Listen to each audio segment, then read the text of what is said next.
Welcome to the Bike Shop Society podcast. Hey! How do you like this, Daddy? Oh my God, I feel good. Feel a little. Are you feeling professional? We have like kind of a theme song now. It's beyond professional. It feels masterful, Yeah, you like this? magical. I love it.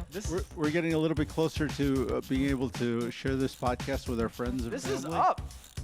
Yeah, this is up. This is up. This is dope. No, it sounds great. I love that. Yeah. Yeah. All right. Good. Is that your nephew? Yeah. I believe we started talking about that in our last podcast, and then we were somehow derailed into things involving the Peace Corps, massive attack, Hip hop.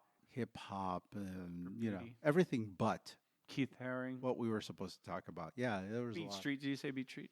We did talk about. We talked about Beat Street. King of the Beat. I loved Beat Street. On a New York City street with a smoking funky beat. They used to hang out all night and just gang fight, leaving bodies all over the street. But now it's hip hop, break dance, pop, electric boogie just won't stop. Everything in the town is built around that cutting, scratching, and hip hop sound on Beat Street. Beat Street. I had a couple of guys in today at the shop from England. Really? Mm-hmm. They were over. They went. There's a forest preserve behind our bike shop. They came out to mountain bike today, and it turns out that it was very icy out there back. Oh, I was gonna say. Yeah. It's an interesting time. It was very icy. They weren't able to do a ride, Oh. so they cut their ride short. 20 minutes into their ride, they realized they could not ride, and they saw that there was a bike shop locally, and they stopped by the bike shop to talk. That's so cool. So were they like in full kit, like geared up, Mhm. full on, like yeah, proper booties.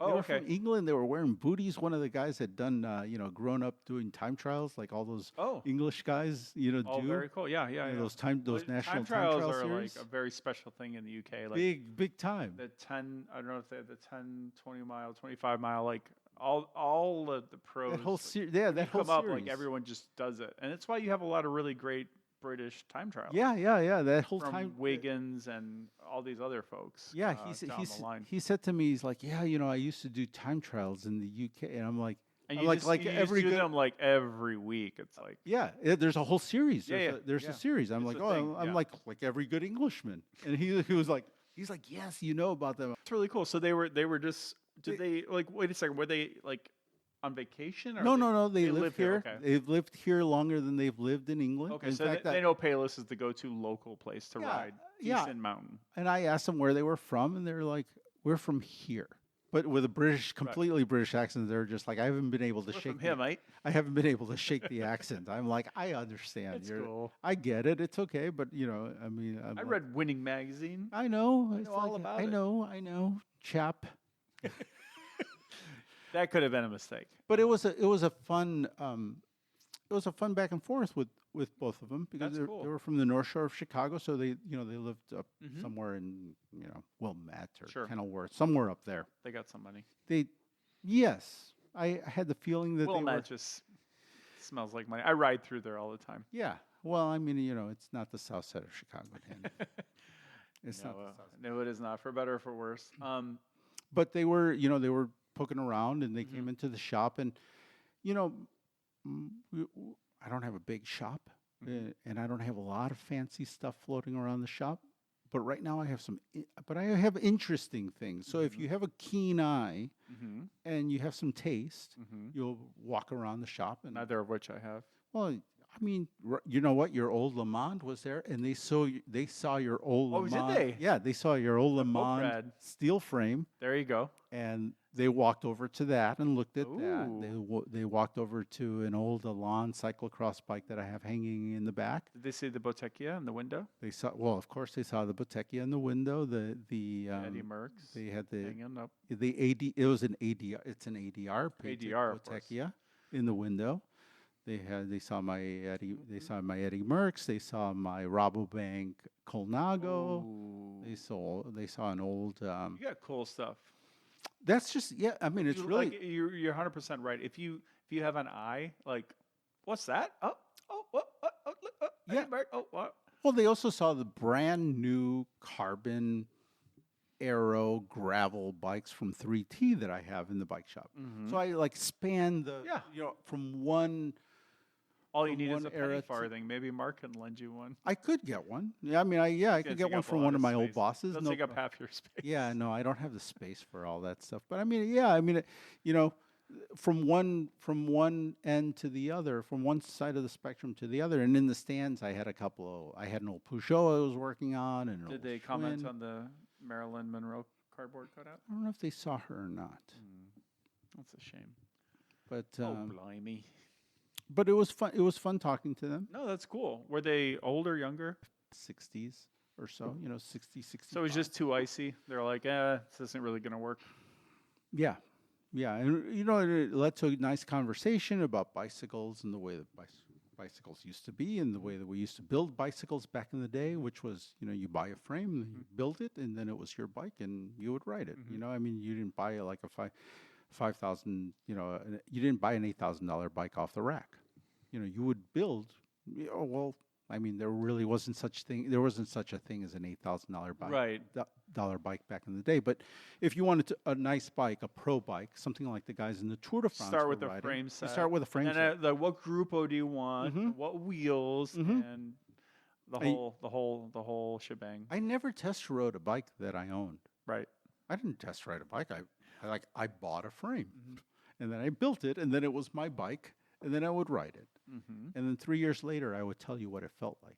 Oh, right. Right? I mean, like after I had a After about 15,000 miles in. yeah, after a while, then I would say, I I'm tell starting to get a feel for it. somewhere along the lines, the bike industries decided they were just going to sell you a complete bike, and that you would just walk into a bike shop and walk out with a bike. It might be really tough to pin down, but around what year do you think that was kind of really coming online in a big way? Like Late 90s, early 2000s. late 90s? Okay. And it's funny because I sold a really this high-end steel bike, a Waterford steel bike, yes, of carbon fork, full red, when red was brand new. When the Ooh. red, When when like SRAM Lance red. was riding it.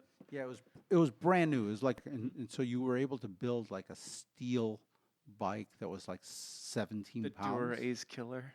Yeah, sold one. So hyped. I loved it. It was fun. Sold the bike to Robin Williams. You're kidding. Mm-mm.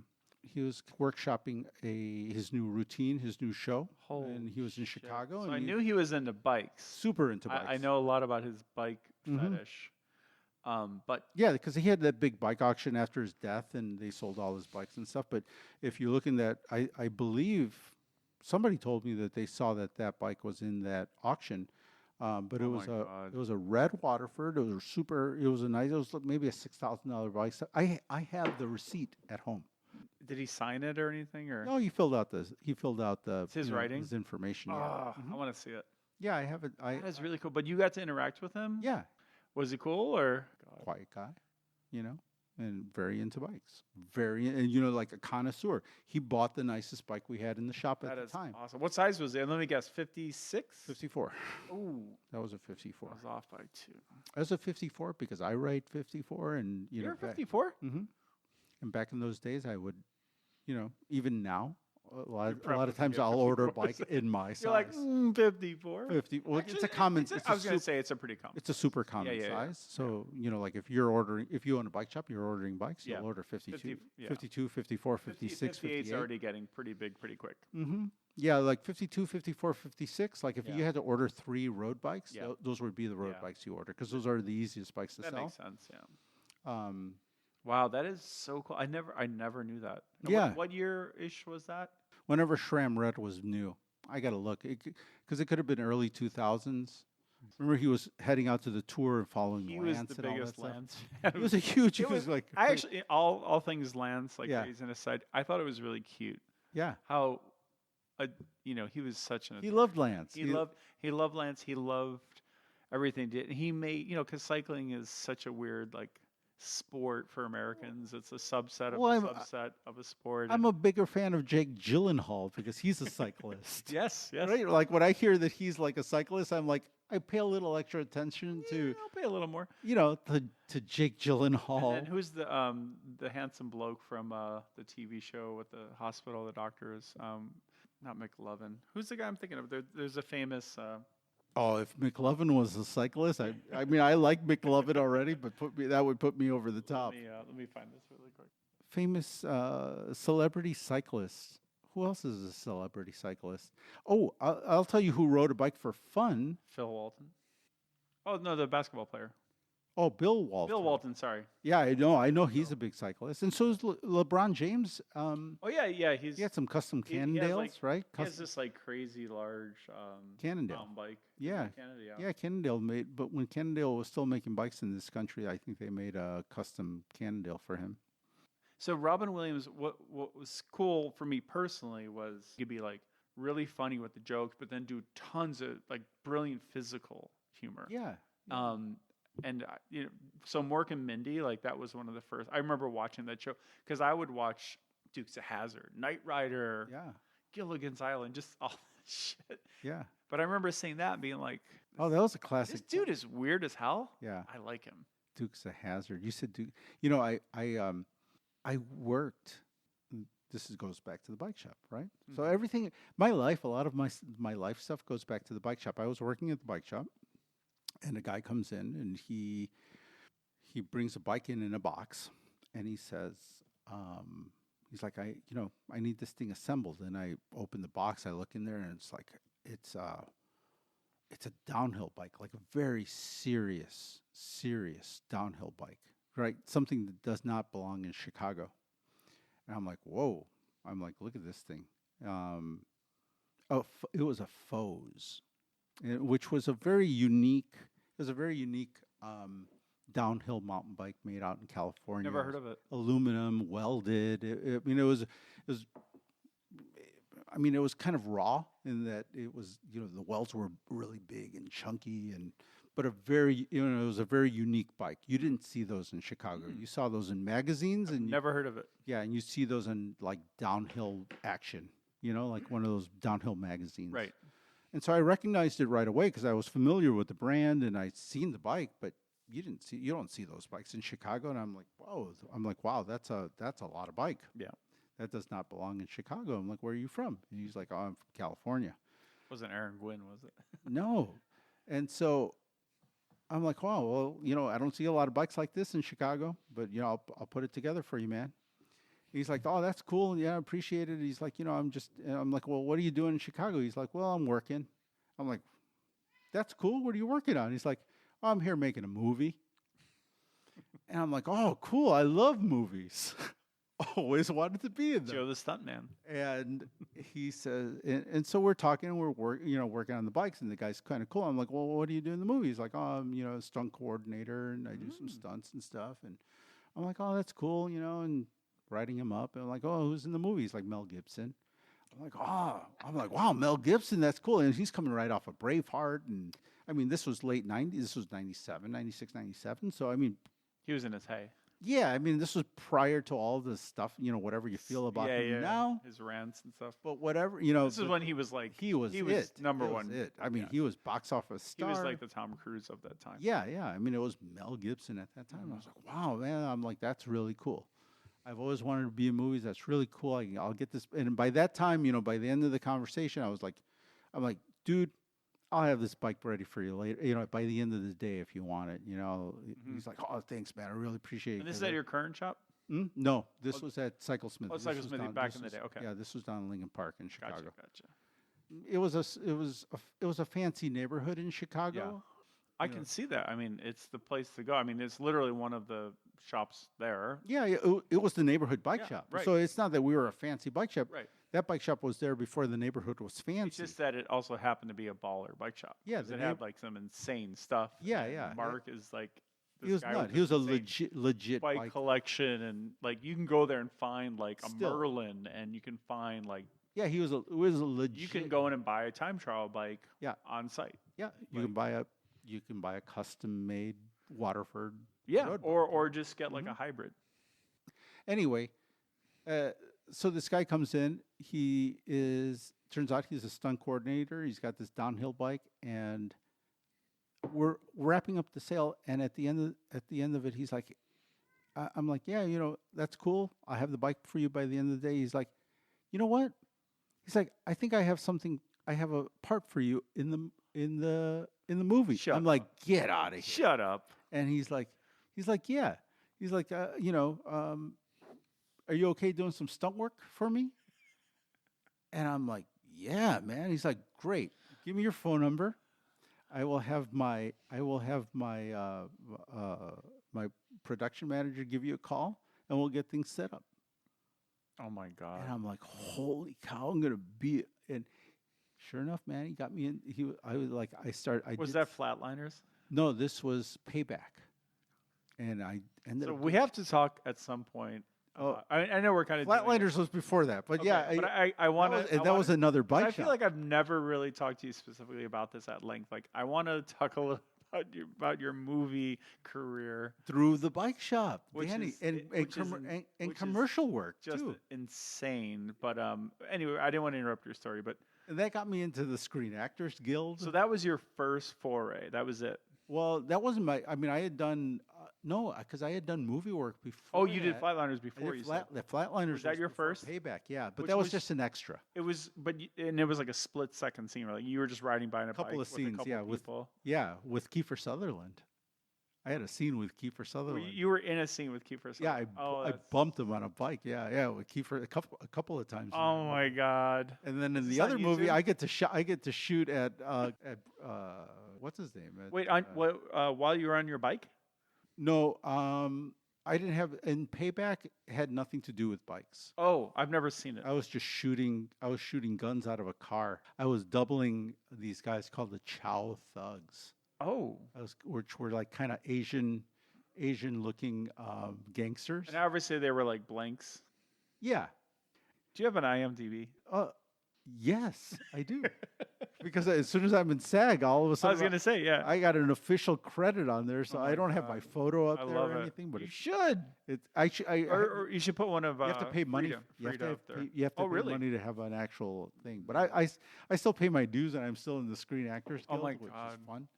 But yeah, it was quite an experience. It was great. It was That is actually so cool. So was was that pretty awesome. Kiefer Sutherland starring in? no. This was Payback, and in Flatliners, No, who was in? Oh, he was in Was Flatner. Who Kiefer- was in was- Payback? Mel Gibson. Mel Gibson. Okay. Wow. Mel Gibson. Mel Gibson. Actually, I had some scenes with Lucy Liu, Oh, a really? young Lucy Liu. Wow.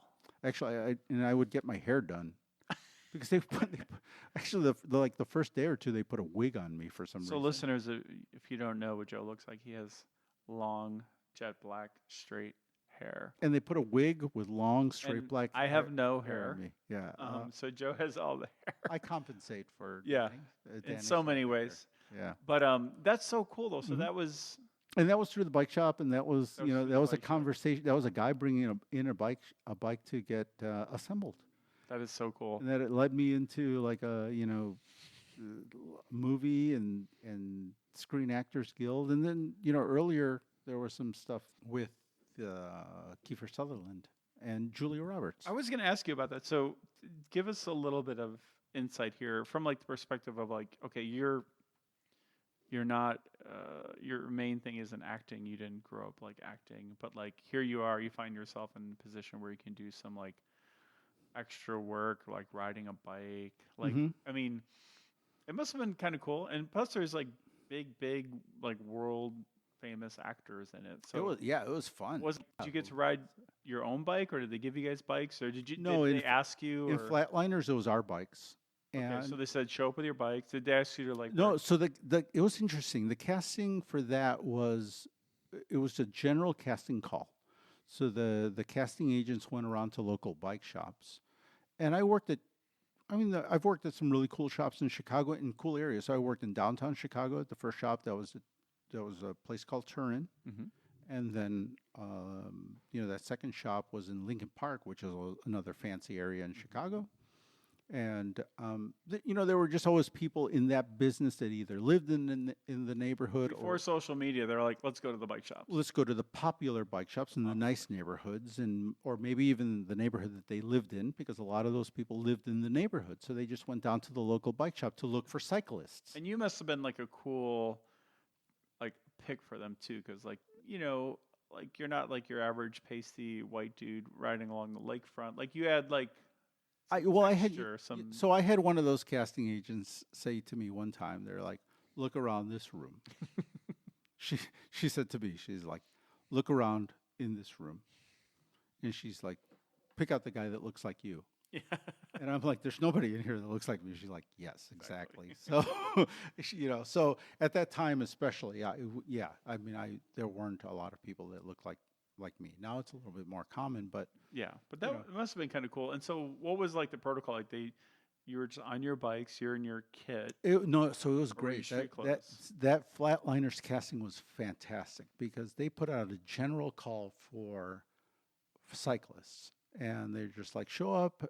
Here we got this casting call. Show up at the agency at this hour. It was like 4 o'clock in the afternoon or 3 or 4 o'clock in the afternoon in downtown Chicago. And you know where I lived? It was like near Midway Airport, so Mm-hmm. like 15 miles away. Yeah. 15, 17 miles away. Yep. I didn't have a car at that time. I didn't have a way to get down there. What did I do? I rode my bike.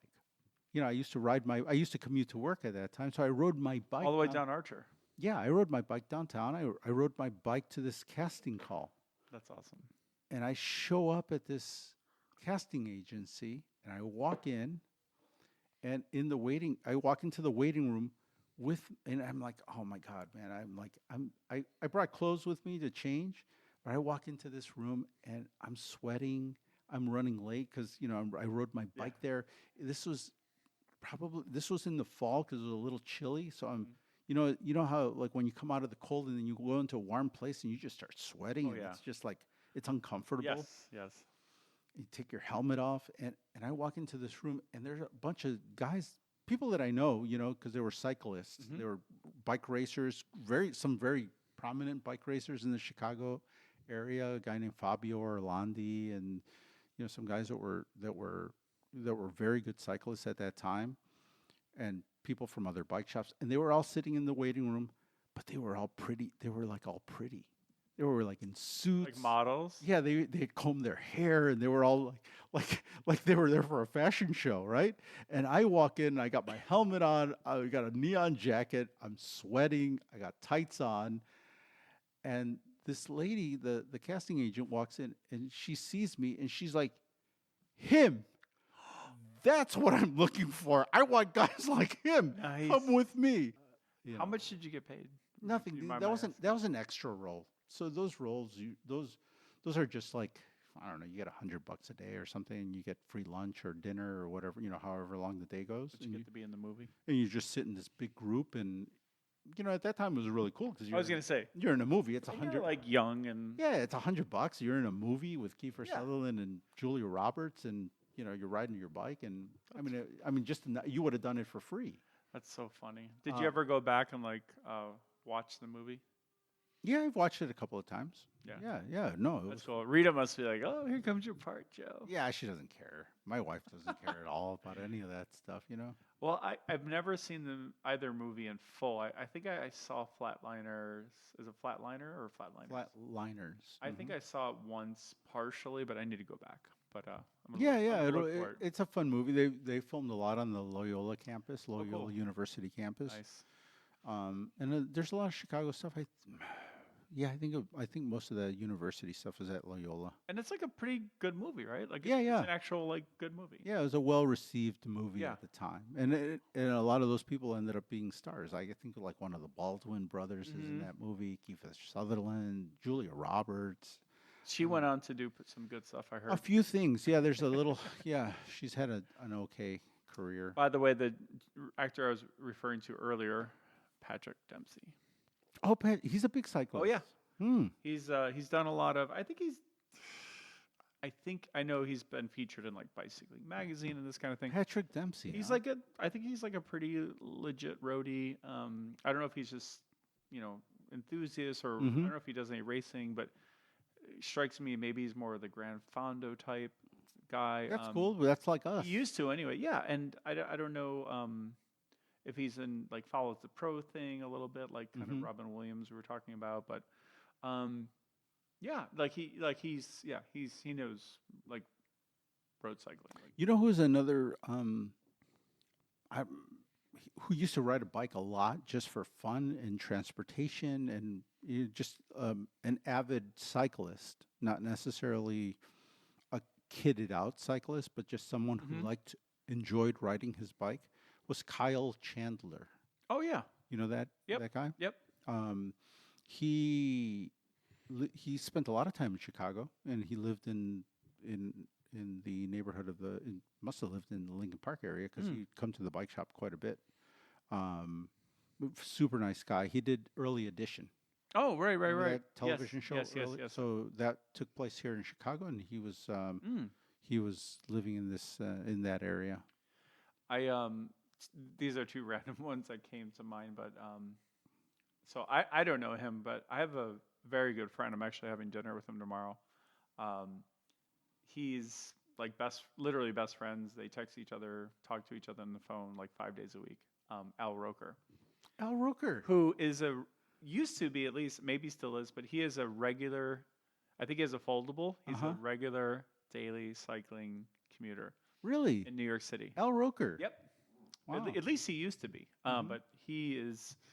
There are a lot of like. I think I was checking out his Instagram or something. But yeah, he Oh, is that something he's like into that. So I happen to. This is totally random, but like, yeah, we have this like pretty close friend who's Mhm. like literally best friends with Al Roker. So it's kind of funny, and whenever I meet him, I'm like, how's Al? And he's got his foldable bike. I don't know if he has a Brompton or what, but I just thought that was kind of cool. And then the other random one was when I was living in New York. I was just biking to work one day. I lived in Brooklyn, and I worked in just near the Chelsea neighborhood Mhm. in Manhattan.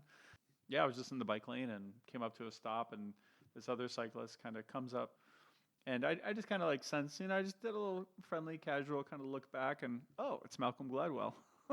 Really? And I was just like, and he was there, and I kind of knew him because he didn't have a helmet on, Mhm. and he has that famous hair, that like fro. And I was just like, oh, I'm like, hey, Malcolm, Mr. Gladwell. I don't know what I call him, probably something very awkward, but he's like, hey, how you doing? I'm like, oh, that's so cool, like to see you, and big fan of your work. And he let me take a selfie. I was just like, I'm gonna do this. So I'm like, Oh, so very we got a cool. fun selfie. It was cool. He was very cool. He had like, it was just kind of neat, like in the bike lane, just kind of cool. Yeah, the world of bikes is pretty. It's very interesting, and I've always found that It's very disarming. He happens to be a brilliant writer and like a famous writer, and like, But it's funny how you have this instant connection at a different level with someone who rides a bike. yes, because we're both there. It was a warm day. We're probably Yeah. sweating a little bit. We're just trying to not get hit by cars. Yeah. And But he was cool. He was just like, yeah, it's all good. you just connect with. It's an instant connection. And it's happened to me with a lot of these people. Like the guy who got me into the movie. We connected with bikes. That's awesome. There's no reason for him to like put me in Right.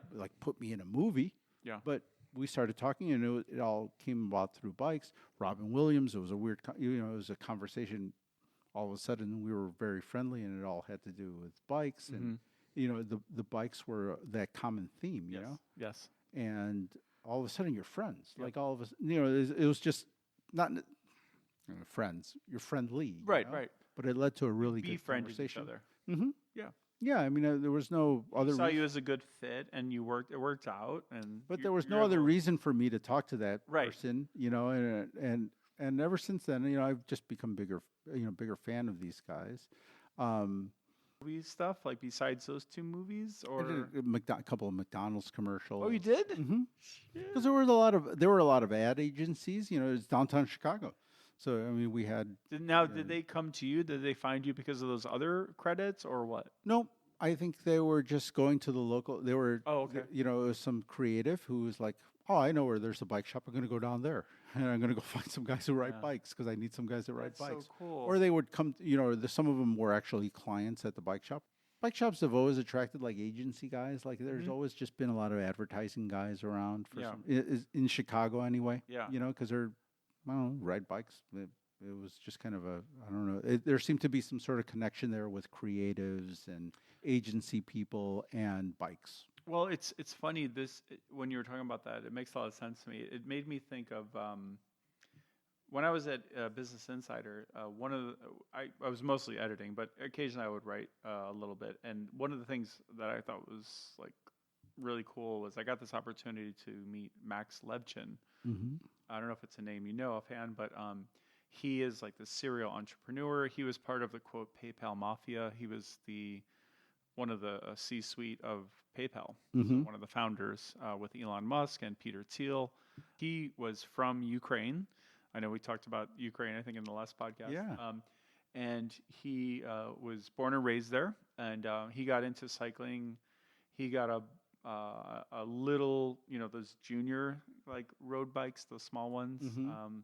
And he would go to the local outdoor track, like the little velodrome. And I think he had like sneak in to ride it. Like long story short, he made it to the States, and he ended up coming to Chicago. And now he owns two companies, one of which is called Affirm, which you've maybe seen for checkouts. Yeah. It's a super big roadie. And Really? he knows pro cycling like crazy. So I did a feature on him. So I got to fly out to San Francisco, and he was super cool. You have his phone number? Oh, yeah. He's super cool. Good. Yeah. Sponsored by Affirm. We could. There you go. Hey, let's give him a call. Hey, Max. Yeah. No, but he's the coolest guy. Obviously, super smart. But he's just, I don't know. I just found him very cool, humble, very approachable. And I did an interview with him the first day at his company. And Really? Like the first day he opened the. no. So it was the first day I was there. Sorry, that gotcha, weekend. gotcha, So I gotcha. met him. We had a nice interview. And then the whole idea was like we're interviewing high octane CEOs or CEOs who are have like high octane hobbies like sports. So we did one with Richard Branson and his like hot air balloons or Sure. funky planes or whatever he was doing, and then we had someone who was like a multiple like back-to-back mega marathon ultra guy, and then I was doing the one for cycling. So that next day, Max and we rode bikes in Mill Valley. So we went up across the Golden Gate, and then we rode bikes all those like climbs around there. And there's like Sausalito and. there's like a really cool loop. I think they call it Paradise Loop. And there's Mount Tam, I think. Mount Tam. Yeah. We did all of that. He was super fit. I wasn't in my best shape, so he dropped me pretty nicely. But he's like really fit and really into like all the data. He was one of the first people to invest in Strava. Really? Yeah, he's a really interesting guy. He's really into tech. What's his name? Max Levchin, Wow. Levchin. So very into. He's like into the scene. And Yeah, no, he's been there. He's probably my age, a little bit younger, but he's a serial entrepreneur. He's had a few different companies. He lives in San Fran. Yep, he is there, and so I did a big feature on him. Mm-hmm. We had a pro photographer come out and do the whole thing. It was fun. But my whole point of the story was these high octane kind of sports. Some of these like CEOs, Yeah. some of these folks, they're really into it. And there's like, because everyone talks kind of like how cycling is the new golf. Well, yeah, they've been saying that for a long time. They've been saying that for a while. Mm-hmm. It sounds a little bit cheesy at this point, but there's something about it. I remember one of the interesting, Max had a lot of cool things to say actually, but one of the cool things I remember him saying is like, it used to be kind of like the car, like the status symbols, like I got the cooler car, I got the new exotic limited edition car, or I got like the cool address, I got the cool property here. He's like, and he wasn't really speaking about himself or his friends, I think, per se, but his point was kind of like, now it's kind of like the kind of like cool status thing is like having like really cool like fitness numbers. Mm-hmm. My my aura, Like- my aura ring. Yeah, or yeah, just like I slept great, or my heart rate variability is killer. How or, long ago was this? When did you do So that? this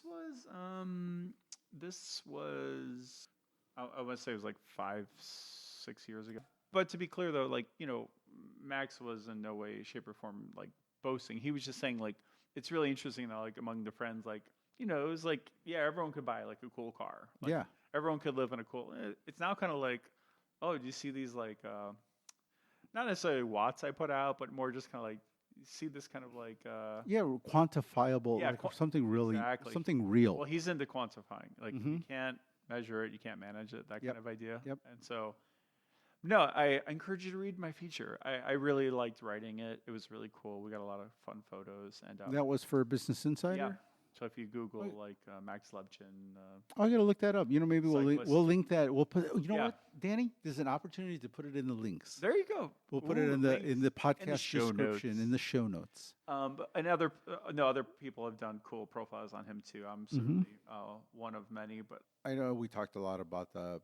You know, there's one. We've been talking about one part of the bike shop experience, which is like these famous people walking in and all the cool stuff we've sold and the these interesting entrepreneurs and people, famous people we've met. But you know, I've always taken great pride in that you know, at the bike shop we would deal with those people, you know, people cutting edge, people that were changing the world at that level.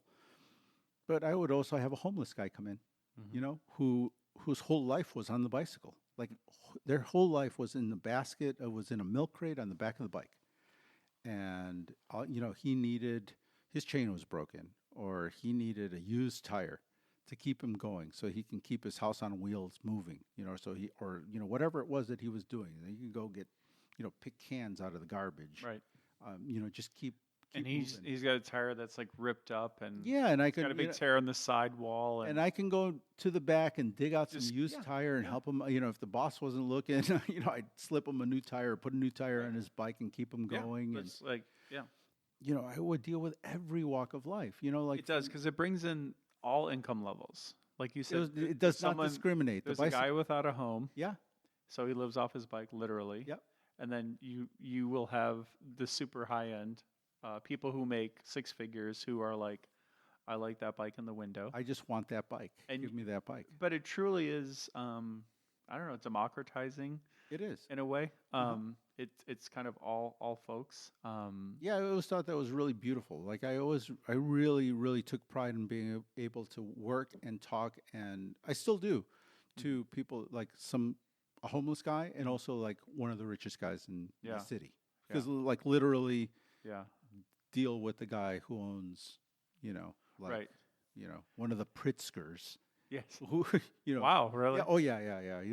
He would send his bike to the shop in his limousine, and I'd have to go and dig it out of the back of his limousine. Wow. Beautiful bike, Bruce Gordon. He rode a Bruce Gordon road bike, I don't even know what brand that is. real custom Never heard of them. Where are they out of? touring bike. I don't know, Oregon maybe. Somewhere on the touring? West Coast. Okay. Yeah, it was a touring bike. It was really cool. It was a very innovative bike at the time. You could switch the handlebars from a flat bar to a drop bar. Oh. And it had all these, you know, these cool gadgets up front, so that you can just swap from one bar to the other.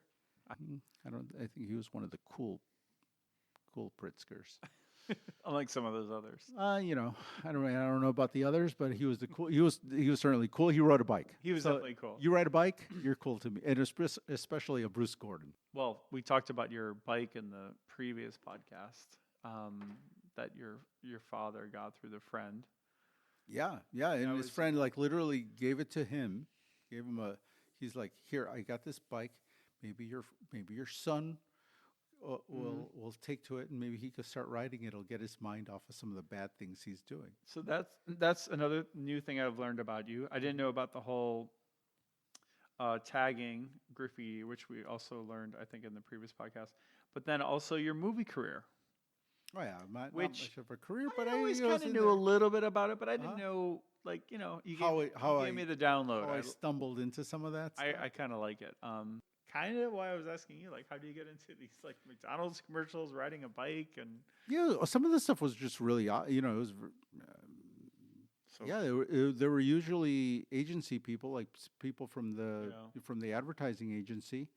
They would just come into the bike shop and like they needed cyclists, and they would come down and, you know, where do I find cyclists? I go to a bike shop. And, like it's funny because you're talking about like all this old timey Mhm. radio, like television stuff. Because tell me if you recognize this, okay? Ready? And we should use. I This is our want. first like sound effect. Yeah, no. I have more stuff like planned like You're this. here. Are you ready? You're really rolling. It. Ready? Yep.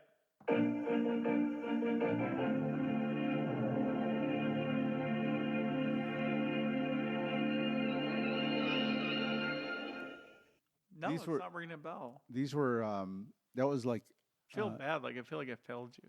it was intro music and like outro music for the Tour de France, like the CBS Sports Tour de France. Oh, right. You know, so they would like welcome Yes, back yes. to No, you no, know, now that makes CBS sense. CBS Yeah. Sports coverage of the 1987 Tour de I France. can't say I remember it, but I know what you're talking about now. Mhm. Yeah, and they'd give you like the highlight, like the whole Tour de France in like 30 minutes or. They would recap the week on a Saturday afternoon and a Greg Sunday LeMond afternoon. attacked. Yeah.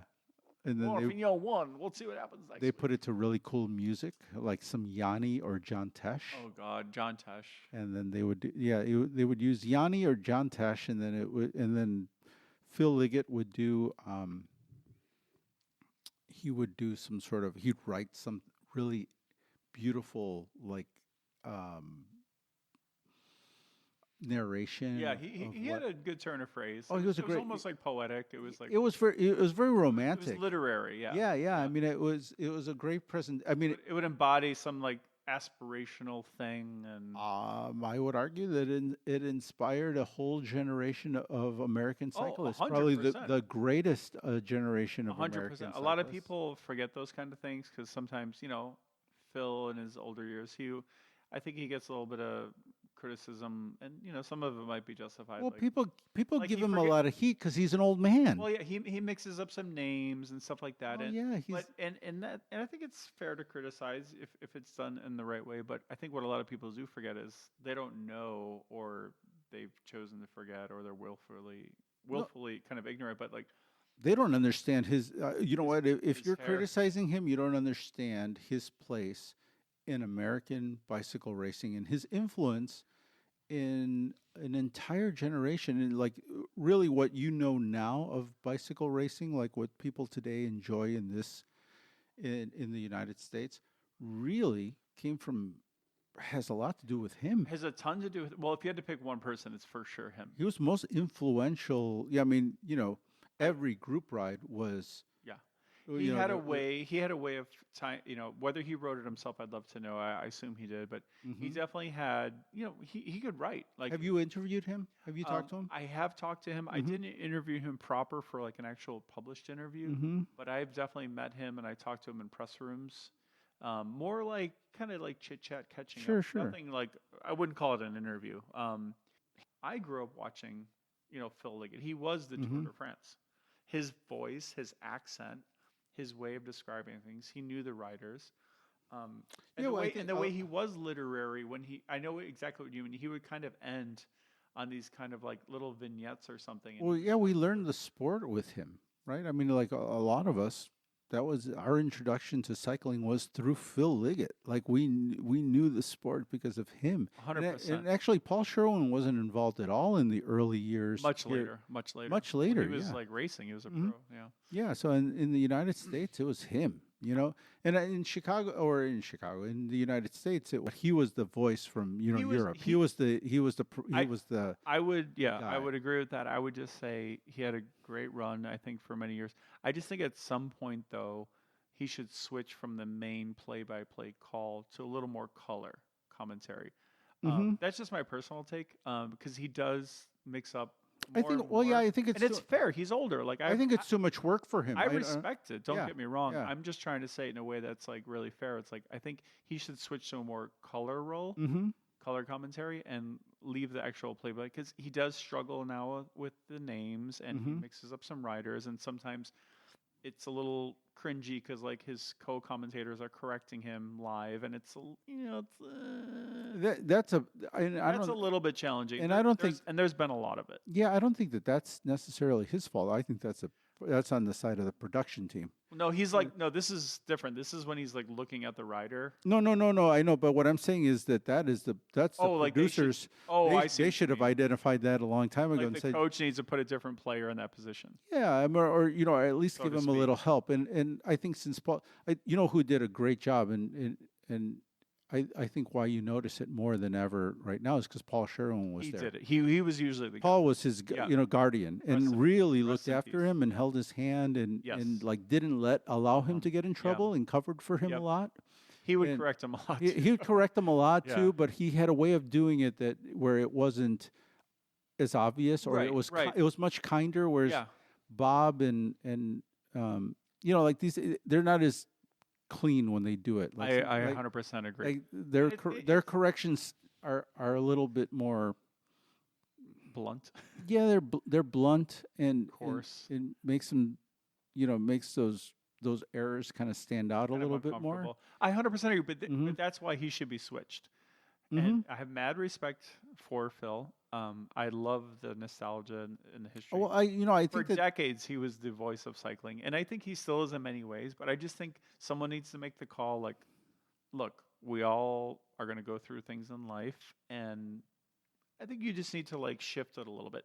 His color commentary, I think, is fantastic, and that's why someone should just have a really frank conversation and be like, "Hey, you're valuable. Your voice matters. It's just we're going to switch it." yeah, just use There are a use lot him- of use them a little bit better Use and let him- somebody else do the he's heavy just not lifting. being used correctly. Yeah, I think That's all it is. Yeah, I think it's that no that's the problem. disrespect. It's Mm-mm. a natural evolution. People get older. It's hard to keep names. Mm-hmm. Everyone's got helmets and glasses on. It's hard to tell who's who. Very difficult for me to pick out there's a handful of guys that I'm like that I could recognize from just. Especially in a peloton, when I used to recognize the silhouette of almost the entire. Well, yeah, like we're half looking the peloton. We're looking right? at some photos there, like guys with mullets, no helmets. Like Yeah, I mean, like I am like, oh yeah. they're huge personalities. Uh-huh. Do you get the NBC feed a lot? Do you watch that? It's really live? all over the place. So it depends on what's going on.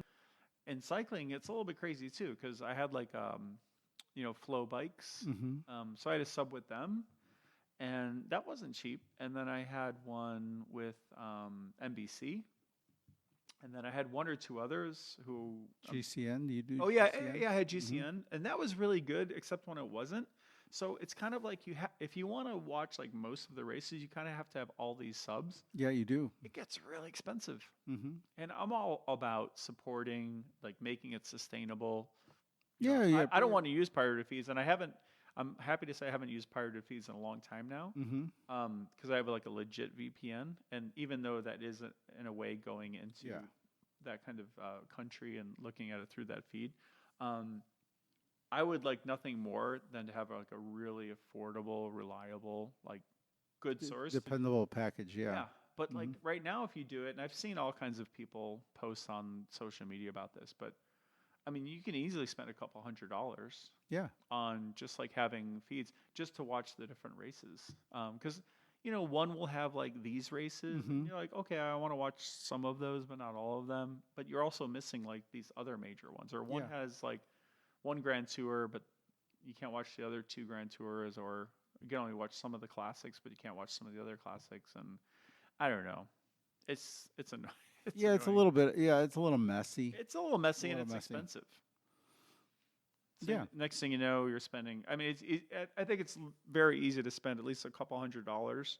If you get them all and you really want to follow the sport, Yeah. and you want to do it legitimately, right? If Which you want is- to do it from the official Yeah, feeds, which is it's kind of a lot of money, because I don't spend that on any other stuff. Like we have Mhm.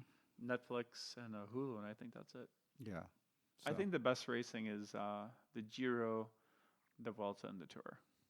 That's for the Grand Tours for me in terms of the quality the of the actual racing. I would say Giro, Vuelta, and Tour. Yeah, I mean the In terms of tour- the excitement and Yeah. the entertainment and just the passion and the tour is so calculating and it's there's so much controlled, stress and so controlled, yeah, so much pressure. yeah, it's And when you have a team like Ineos that has 9, like literally each guy on there could be a team leader, yeah, it's and probably was before they bought him for €1 million or 2 or 3 million euros. Like, Yep. Yeah, it's the biggest race for everybody, and it's just so much. and I'm not hating on it. No. It's still a great race. I still love the tour. I really do. But it's just different. It's tight. It's that, different. That, It's that so race is always tight. really everyone's really tight in that race, and And the Giro, you still get some of these. Remember the Chris Froome Mhm. attack, the Nairo Mhm. victory. What was the crazy one with the time trial finish in Milan? And it was like someone crashed in the time trial and they had to like pick up and finish to keep the pink jersey, whatever. Like in the Vuelta, just I feel like some of those climbs, like you can have the jersey in hand Mm-hmm. with 2 stages to go, and then they put this climb at the end Yeah, yeah. of the stage, and it's I don't know, Well, it's 15-20%. in the last what in the last 3 or 4 years, it's been really interesting how some of the races have evolved and some of the stages evolved where they're less than 100, they're 100K. Yep, shorter stages. Super short, but they'll pack it full of like 2 or 3 really difficult climbs. I have to say I'm a big fan, and Yeah. they'll have those earlier in the tour too, like Mhm. earlier in the Vuelta, I should say. Yeah, yeah. So Like stage 3 will be like a mountain finish. Some And of you're it- just like, whoa, where'd that come from? Usually it's a prologue and Mhm. a couple road stages and well, in back medium in lumpy stage. But now, like I remember a couple tours, Vueltas ago, I keep saying tour. mm-hmm. They had like really punchy climbs Yep. in the first week, Mm-hmm. which is kind of like what the tour has done too. 25 years ago when those stages were 230, 300K, 250K. Sleepers. Well, they were, but that long breakaway could succeed. Yeah, but it's still dudes riding for 5 hours at like. Well, not so much. So, 25 years ago, some of those stages were long, but something could happen in those stages. But now, if you were to put a 250K stage, everyone just rides tempo Right. until the last 60K. No, I see what you mean. No, I think your point's well taken. If I understand you, I just think that I'm really more and more against super long stages. Yeah. I don't mind a long classic like Milan San Remo. Mhm. That's Yeah, but- truly epic. But The way that racing is now, where there isn't, where it's much more calculated. Mhm. There's no reason for it anymore Ah. because everyone just sits in for 200K of yeah, that and race. they're and on then radios. They're eating. It's their easy day. They'll relax. It's active recovery. I totally get it. 25 years ago, it was different because you would have guys blow up, Right and there could really be some huge time gaps in that. now, it's like they'll do an hour frenzy. Yep. So that stuff I can do without. I love the short, punchy stages. I say Mhm. more of those. I don't think you can obviously do them every single day because then it wears everyone out by the Yeah. first week. You know what? The team time trial is something that they should bring back, and they should also bring back the long time Long trial. one. Oh. Like these 25 and 30K time trials. Like bring back. Give me an 80K time trial. Give me that 65K time trial with a. I with a think that hill would in be it. awesome. I Yeah. think it's probably a lot of teams would freak out because they're like, "Oh, we don't plan for those things." And bring back the team time trial. Give me some good team time trial action because those were always fun. And S- but that's when the Dutch teams and the German teams would really excel. It was like Panasonic, there was the opportunity for those guys that weren't really TVM, mountain climbers Panasonic, to really. PDM was good. Yep. Um, Once was great. Once was great. Alano, all those guys. A climbing team that could also team Jalabert. time trial, which Well, was like whoa. Alano was responsible for a lot of that, but Yeah, Alex Zula. mm-hmm. Nerd boy. No, I don't have the numbers in front of me, and I don't memorize such things. But it seems to me like we've had fewer team time trials very recently. Yeah, I'd have to look, but I It don't. seemed like during the Lance years, I felt like they had a team time trial almost every tour. Mhm. I'm sure that's not exactly right, but it seemed like they had a lot of them. I love a team time trial. Yeah, There's something about it. I remember Garmin was always crushing those. That was Mhm. like their big thing. I don't know. There's something cool about seeing that team really work together. and just knowing that just the preparation, the fact that they had to plan for it, the fact that they had to assemble a team, they had to think about that. So close thing. and tight. Yeah, yeah. It really, really, it's the one moment in the whole 3 weeks where the team has to operate like really unified. Yeah, Like, where every single cohesive. guy had a role in that day's racing. you got to because- have what, like 5 guys finish, Mm-hmm. whatever, to get the time. And I remember a lot of TTTs being super close, Mhm. like within seconds. Yep. So it wasn't like, I think I remember like there usually be like 3 or 4 teams and within like, I don't know, 20 seconds, 10 seconds. I'd like to understand why they're why they're not around as much, or why there would be, because obviously they're not happening because people are have probably, the teams have probably campaigned against them, right? I mean, nothing happens by mistake. But I would like to know why. Like, what's the, because as far as the spectators go, I would think that Mm-hmm. most people feel like us, like, oh yeah, bring it back, man. Give me I give don't me know a, what it is. I know logistically, from the team's perspective, like from what I understood and what I observed when I was on the tours with EF Education, like they're bringing all the bikes. I mean, it's always a huge labor intensive day, those time trials, Mhm. as you know. But when they're bringing a bike for each rider for the individual, mm-hmm, it doesn't really make a difference as far as I know for bringing all the bikes for the team time trial. mm-hmm, So if you have an individual and a team time trial in the same tour, so then they're coming up 2 days. Like they would be down in Girona and they would drive everything up from the service course to wherever in France, right? Mhm. So I don't know if they would just have some way of not having to do it 2 separate days. I don't know. Logistically, I think it would just be adding another day, which obviously adds a lot of work, but I don't see any major difference Mhm. in that respect. So, Except for maybe preparation. I mean, I would imagine. well, the teams that have to train it's for it. the teams having to train for it and getting everybody together. I guess maybe that's. I'm maybe- 100% with you. I'd love to see a team time trial. Yeah. I think it actually would be cool to have it as like a rule. You know how you always go Yeah, to yeah. Pyrenees, Alps, and finish on the Yep. Champs? Like, I think every GT should have a team time trial. I Every- think everyone. that would be cool. Each Everyone. one, yeah. I think they should all have it. It should be built in. It was Well, you always know a very what's- exciting, team time trial. That was always a fun day. I loved it, and it's a beautiful event. Mm-hmm. You see them all riding in line, and what's interesting too. And it really showed you the organization of the team, oh yeah, like what teams had their shit together, like and the which personality of the team. yes, Like, yes, when the Garmin was on form and they were Mhm. crushing, that was cool because those guys were like, they're like, they're not the classic European team, Mhm. right? So little bad news bears almost, Yep. whatever you want to call them, like but the fact that they could go out there and like Moneyball. Yeah. go against the Colombia or Yeah. you know And like Zabriskie would be like carrying everyone. He's doing like 55K. Yeah. That was so cool. But I was just gonna say like nothing worse when you get to the point in a GT where it's like it's done. mm-hmm. It's done. Like barring something crazy. Yeah, I mean, because these days even the individual time trials are kind of boring because they're so short that the time differences aren't very. And the reality is there's like 3 or 4 riders going for the stage win, Mhm. and then there's like 3 or 4 riders trying not to lose time to the other guys. Mm-hmm. Like so it's really about like literally 8 riders, not even 10. Yep. And the rest are just like do. It's a boring day to watch on. Yeah, Like it's yeah. not a very entertaining day. You don't have to turn on until the last 10. Yep. I Who don't do we know. ask about that? Is there somebody we can ask? Jonathan Waters. Yeah, He'd Uh, be he's been really keen about that because about re-implement because he's always had a good team for it. Yeah, Right? yeah. I mean, I they think he- know how to prepare for he it. would be a and- great person to ask. We could also talk to who else? I'd have to think on that a little bit.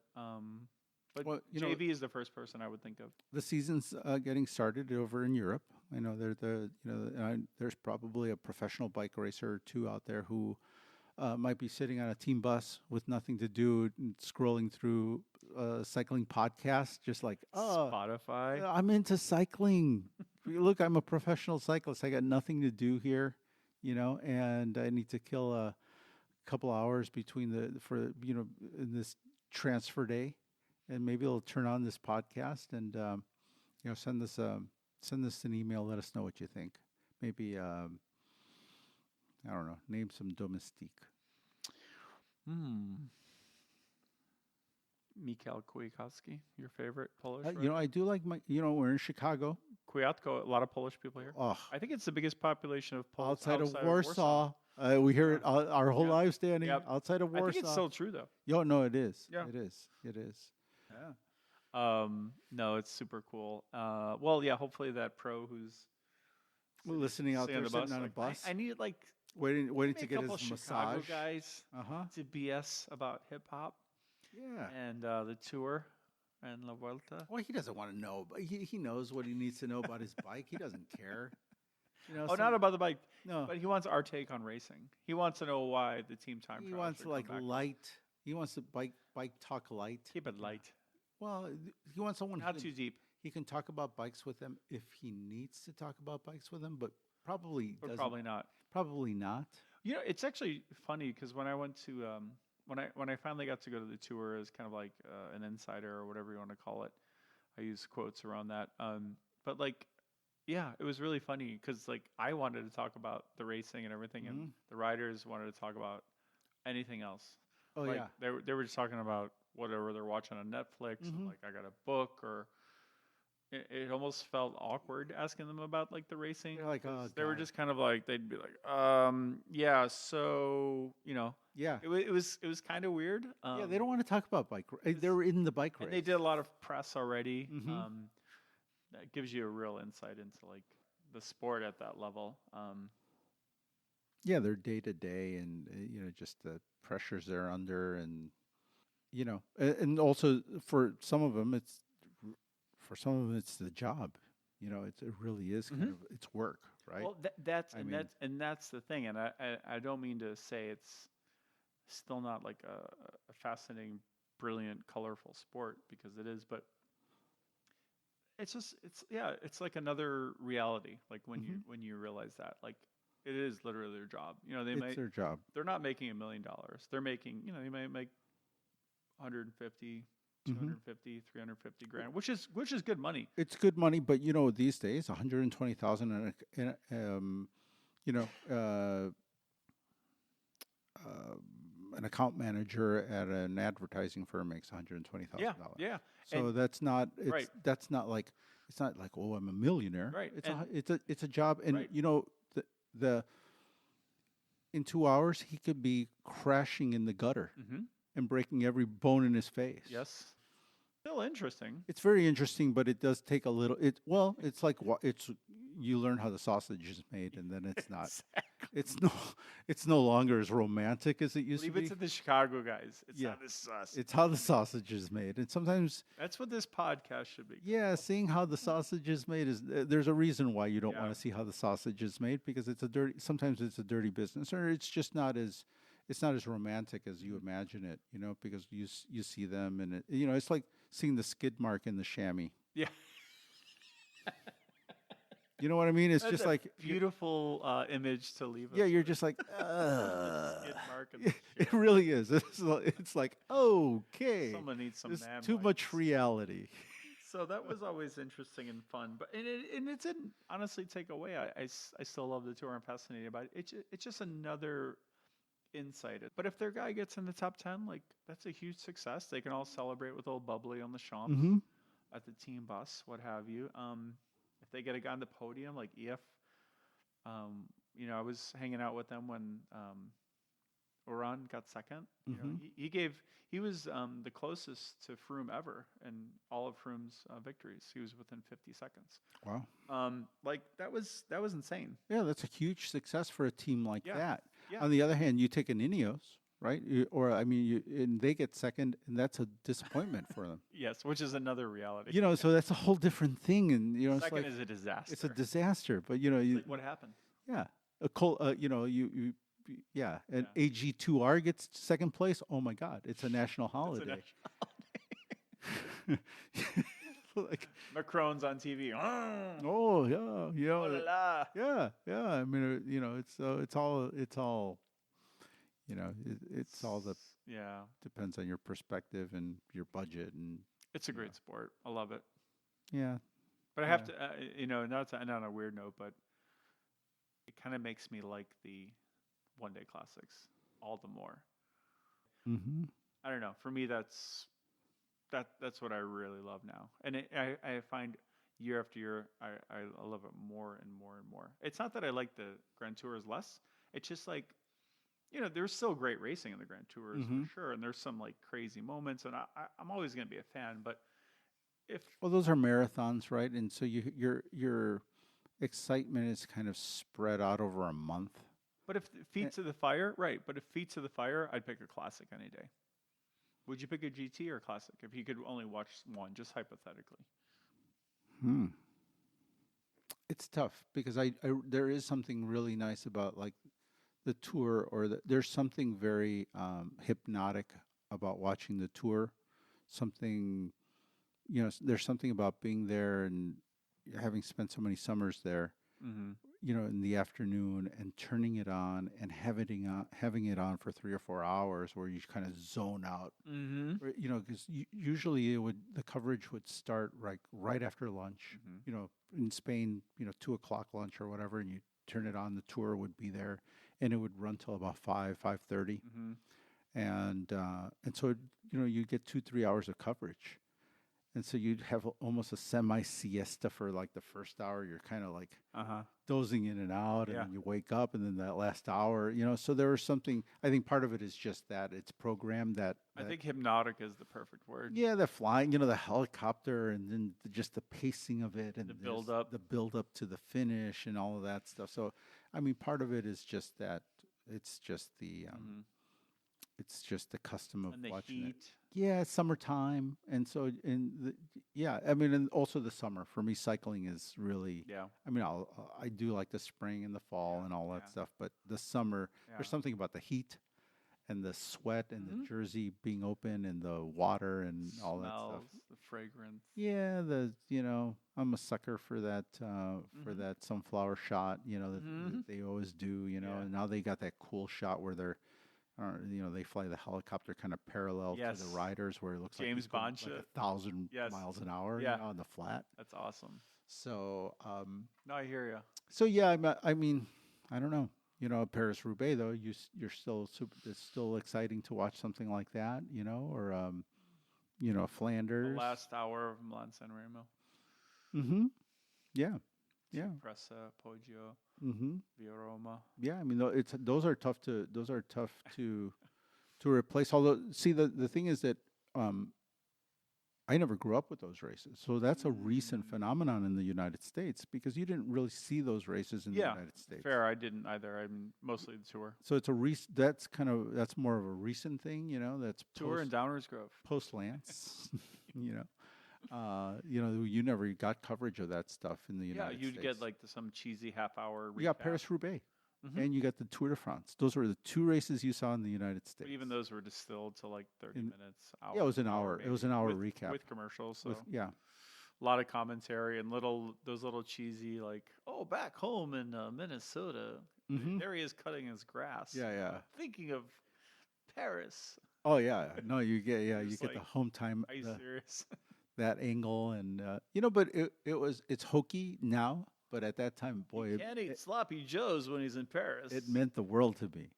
And, it got me. Oh, no. It got me on an airplane to Europe, man. That Same here. it did it for us. Same So here. It totally did, and I'd be lying if I said it didn't. yeah. So with that, we'll leave you thinking about that. Sloppy joes. Mm, sloppy joes. Yeah, I made a reference to sloppy joes. I don't think you caught it. I heard the sloppy joes. Yeah. There was some. Our European friends, they're like, what is this sloppy Joe? Well, let's leave it as mystery for them. I had a blast. yeah, I think We'll do it again. We'll leave it there. Ciao. Bye. That was epic. How long was that?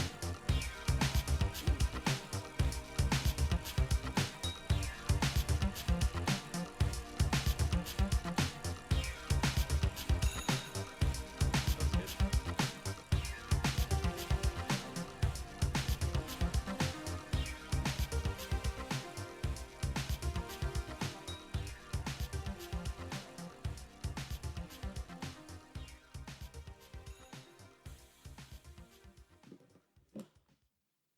Sounds good, man.